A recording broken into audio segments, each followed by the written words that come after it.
Assalamualaikum warahmatullahi wabarakatuh.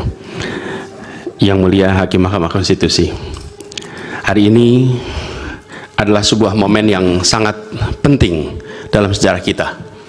Kami berdiri dengan penuh rasa hormat di depan Mahkamah Konstitusi untuk menyampaikan sebuah situasi yang mendesak dan kritis, serta memerlukan pertimbangan mendalam dan keputusan yang bijaksana. Bangsa dan negara kita ini sedang berada di dalam titik krusial, sebuah persimpangan yang akan menentukan arah masa depan kita.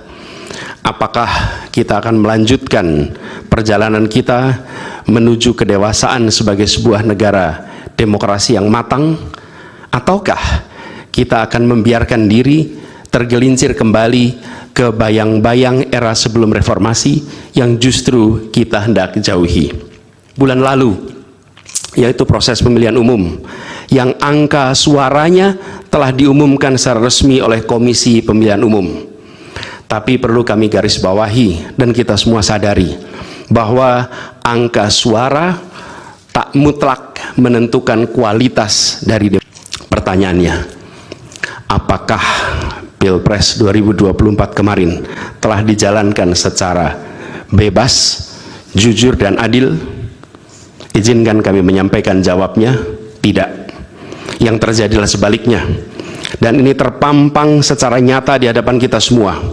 Kita menyaksikan dengan keprihatinan mendalam serangkaian penyimpangan yang telah mencoreng integritas proses demokrasi kita. Mulai dari awalnya, independensi yang seharusnya menjadi pilar utama dalam penyelenggaraan pemilu telah tergerus akibat intervensi kekuasaan yang tidak seharusnya terjadi. Di antara penyimpangan yang kita saksikan adalah penggunaan institusi negara untuk memenangkan salah satu calon yang secara eksplisit tidak memenuhi kriteria yang ditetapkan. Terdapat pula praktek yang meresahkan, di mana aparat daerah mengalami tekanan, bahkan diberikan imbalan untuk mempengaruhi arah pilihan politik, serta penyalahgunaan bantuan-bantuan dari negara, bantuan sosial yang sejatinya diperuntukkan untuk kesejahteraan rakyat malah dijadikan sebagai alat transaksional untuk memenangkan salah satu calon. Bahkan intervensi ini sempat merambah hingga pemimpin Mahkamah Konstitusi. Ketika pemimpin Mahkamah Konstitusi yang seharusnya berperan sebagai jenderal benteng pertahanan terakhir menegakkan prinsip-prinsip demokrasi terancam oleh intervensi, maka pondasi negara kita, pondasi demokrasi kita berada dalam bahaya yang nyata. Lebih jauh lagi, skala penyimpangan ini tidak pernah kita lihat sebelumnya, yang mulia.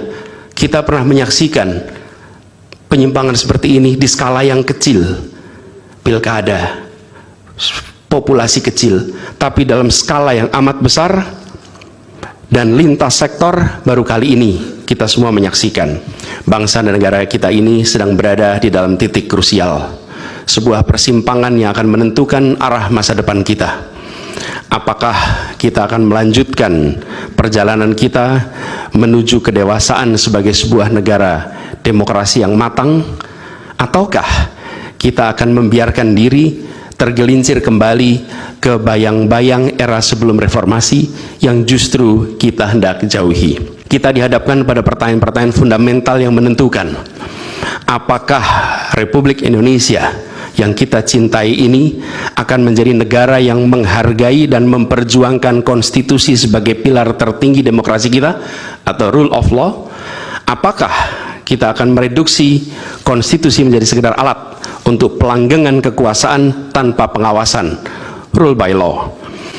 Kita harus memutuskan apakah kita akan menjadi negara yang mengakui dan menghormati hak setiap individu untuk menentukan pikiran dan menyuarakan pilihannya secara bebas dan independen yang merupakan esensi dari demokrasi, atau kita justru berpaling dari prinsip tersebut dan memilih di mana suara oligarki diberi prevalensi, mengesampingkan kesejahteraan umum dan mengabaikan kepentingan nasional yang lebih luas.